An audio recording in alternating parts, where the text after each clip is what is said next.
Rizky Hernika Nadabdab dari kelas BK 4D dengan NIM 20051071039. Di sini saya dari kelompok 4 akan mempresentasikan materi manajemen keuangan yang berjudul modal kerja dan jenis-jenis modal kerja bersama dengan teman saya, yaitu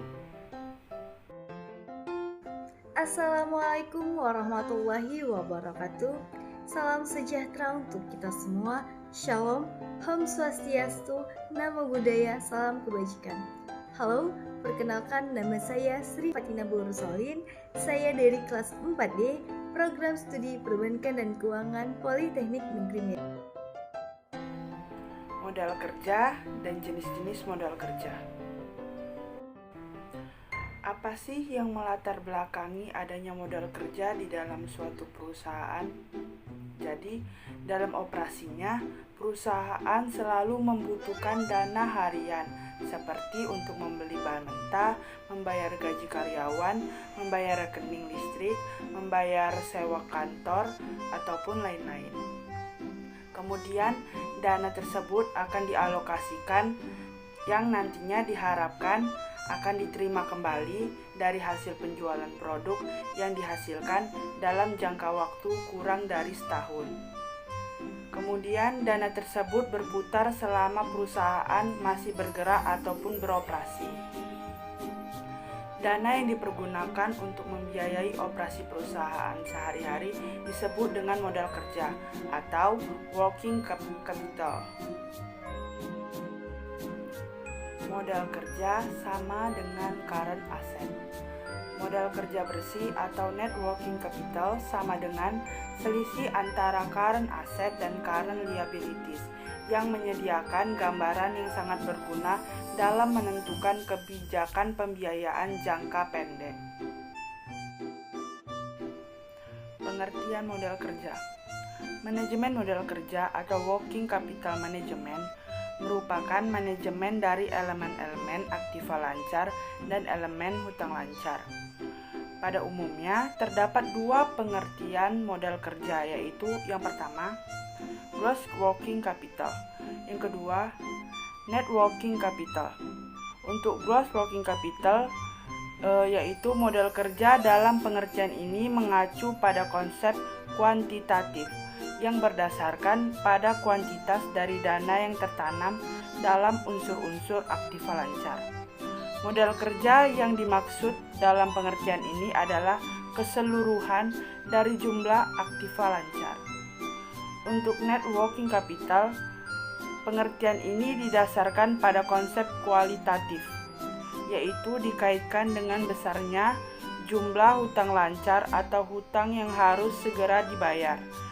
Net working capital dapat dibedakan menjadi dua, yaitu modal kerja permanen dan modal kerja variabel. Selanjutnya, apa sih tujuan dari modal kerja?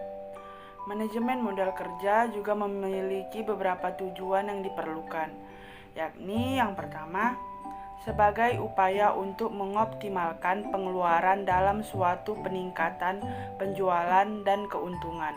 Yang kedua, dalam upaya pemenuhan laba bagi suatu perusahaan.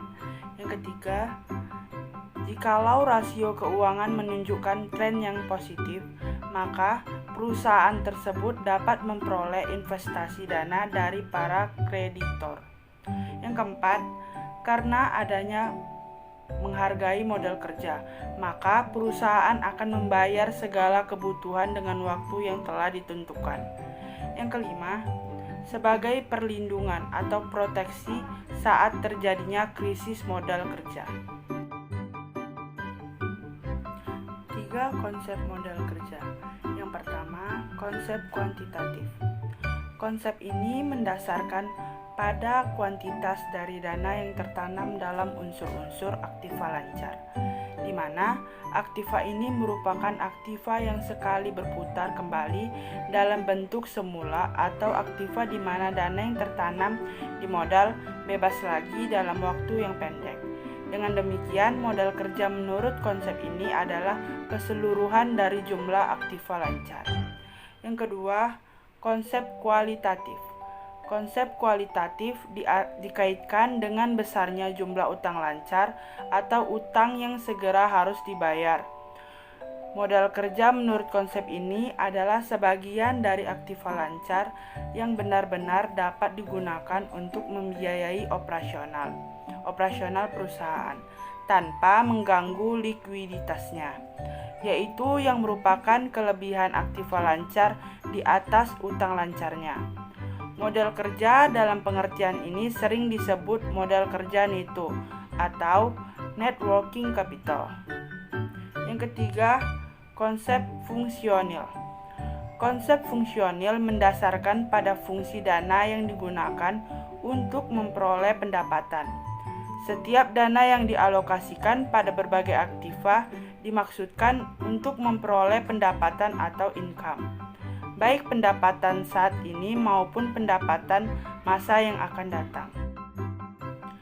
Agar lebih memahami, di sini saya akan membahas contoh soal. Misalkan aktiva lancarnya yang terdiri dari kas yang berjumlah 75.000. Kemudian efeknya yang berjumlah 180.000.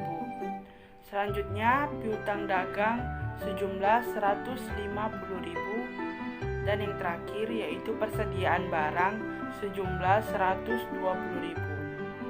Maka jumlah dari aktiva lancarnya sejumlah 525.000. Jumlah ini didapatkan dari kas ditambah efek ditambah piutang dagang, kemudian ditambah persediaan barang. Selanjutnya aktiva tetap yang terdiri dari tanah dengan jumlah 75.000, bangunan-bangunan dengan jumlah 360.000, dan yang terakhir mesin-mesin dengan jumlah 240.000. Maka jumlah aktiva tetapnya sebesar 675.000. Jumlah ini didapat dari tanah ditambah bangunan-bangunan ditambah mesin-mesin. Nah, dari soal sebelumnya maka akan didapatkan yang pertama depresiasi setiap tahunnya, yaitu bangunan-bangunan sejumlah 22.500 dan untuk mesin-mesin sejumlah 30.000. Dan yang kedua, didapatkan penjualan dengan kredit dengan profit margin sebesar 40%. Atas dasar data tersebut, dapatlah ditetapkan besarnya modal kerja menurut konsep fungsional sebagai berikut. Yang pertama, modal kerja atau working capital dengan kas yang terdiri dari kas sejumlah 75.000, kemudian persediaan barang sejumlah 120.000, kemudian 60% dari piutang sebelumnya 90.000, kemudian depresiasi bangunan sejumlah 25.500, kemudian depresiasi mesin sejumlah 30.000. Maka jumlah modal kerja atau working capital adalah 337.500.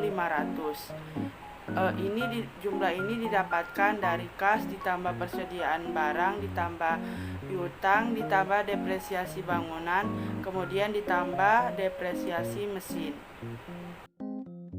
Nah, yang kedua, bukan modal kerja atau non-working capital yang terdiri dari tanah sejumlah 75.000, bangunan sebesar 337.500, mesin sebesar 210.000.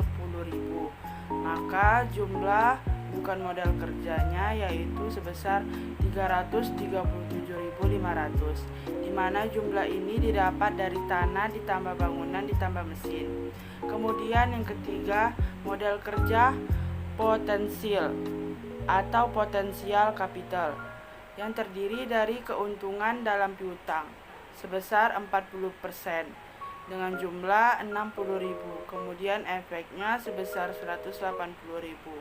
Maka jumlah modal kerja potensinya sebesar 240.000, di mana jumlah ini didapat dari keuntungan dalam piutang ditambah dengan efek.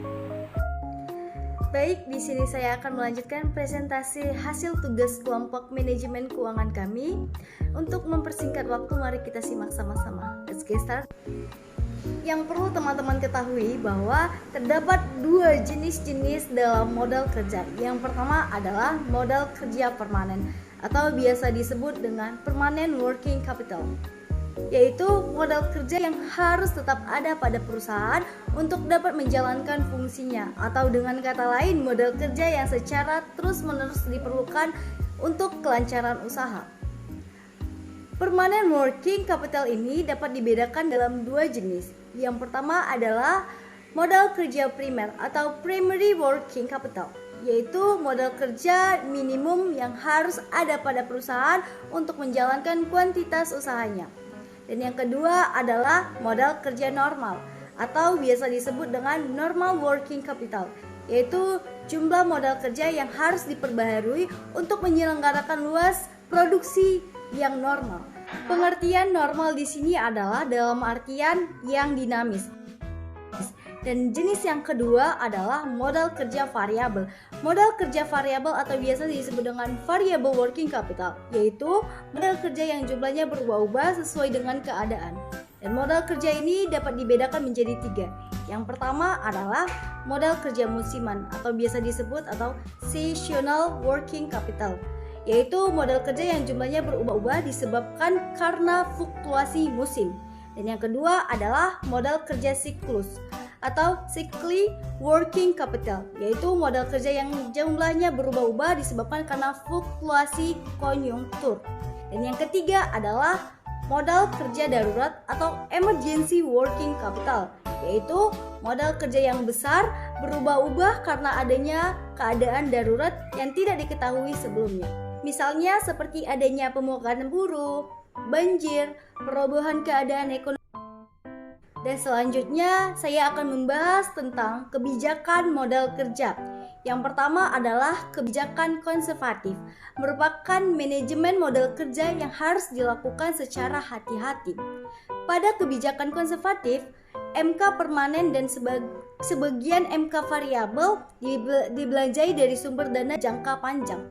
Dan sebagai MK variabel dibelanjai dari sumber dana jangka pendek. Dan yang kedua adalah kebijakan agresif.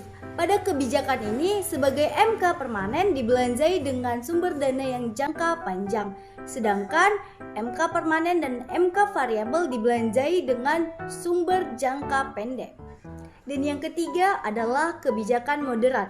Pada kebijakan ini, MK permanen dibelanjai dengan sumber dana jangka panjang, sedangkan MK variabel dibelanjai dengan sumber dana jangka pendek.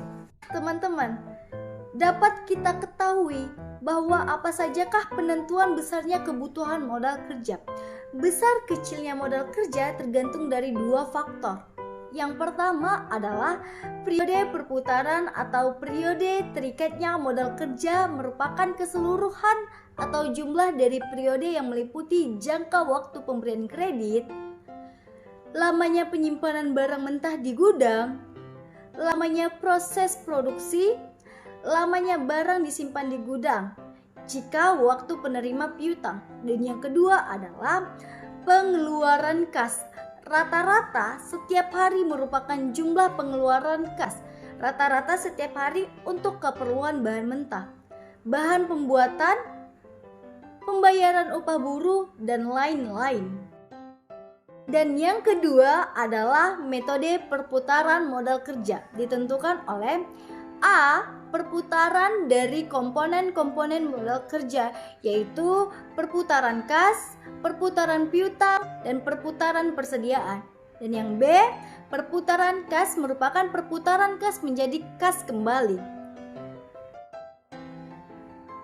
Dalam materi ini terdapat komponen-komponen dalam modal kerja. Komponen-komponen modal kerja mencakup aktiva lancar dan utang lancar, yaitu aktiva lancar atau biasa disebut dengan harta yang termasuk aktiva lancar yaitu kas, investasi jangka pendek, wesel tagih, piutang dagang, piutang persediaan barang, biaya dibayar di muka. Dan yang kedua adalah pasiva atau hutang yang termasuk pasiva yaitu hutang dagang. Nah teman-teman, dapat kita ketahui bahwa apa sajakah penentuan besarnya kebutuhan modal kerja. Besar kecilnya modal kerja tergantung dari dua faktor. Yang pertama adalah periode perputaran atau periode terikatnya modal kerja merupakan keseluruhan atau jumlah dari periode yang meliputi jangka waktu pemberian kredit, lamanya penyimpanan barang mentah di gudang, lamanya proses produksi, lamanya barang disimpan di gudang jika waktu penerima piutang. Dan yang kedua adalah pengeluaran kas. Rata-rata setiap hari merupakan jumlah pengeluaran kas. Rata-rata setiap hari untuk keperluan bahan mentah, bahan pembuatan, pembayaran upah buruh, dan lain-lain. Adapun manfaat-manfaat yang dapat kita ambil dari modal kerja yang pertama adalah sebagai pelindung perusahaan terhadap krisis modal kerja sebab turunnya nilai aktiva lancar. Yang kedua, sangat memungkinkan untuk bisa membayar seluruh kewajiban-kewajiban tepat waktu. Dan yang ketiga, sangat memungkinkan untuk mempunyai persediaan dalam jumlah yang cukup untuk melayani para konsumen. Dan yang keempat, memungkinkan untuk perusahaan dalam memberikan syarat kecil yang lebih menguntungkan kepada pelanggannya. Dan yang terakhir adalah memberikan peluang perusahaan untuk dapat berjalan dengan lebih efisien karena tidak ada kesulitan untuk memperoleh barang ataupun jasa yang diperlukan. Sekian presentasi dari kami. Semoga apa yang kami jelaskan dapat dimengerti. Assalamualaikum warahmatullahi wabarakatuh. Bye, sampai jumpa.